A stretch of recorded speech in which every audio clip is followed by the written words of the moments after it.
All right, we have 2013 Ford F-150 4x4. Customer complained about crank, no stars. And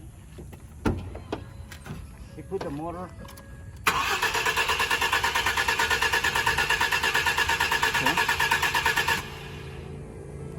He put the motor a week ago, and I think we find the problem. So it's behind the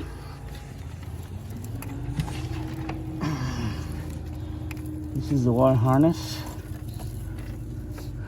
and I have no spark.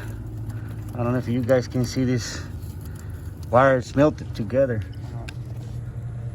Right there, it's all melted, and we're gonna try to fix this one. I don't know if he burned computer at this point because there's no spark, and this is a potential problem because it was touching the exhaust manifold. All right, stay tuned.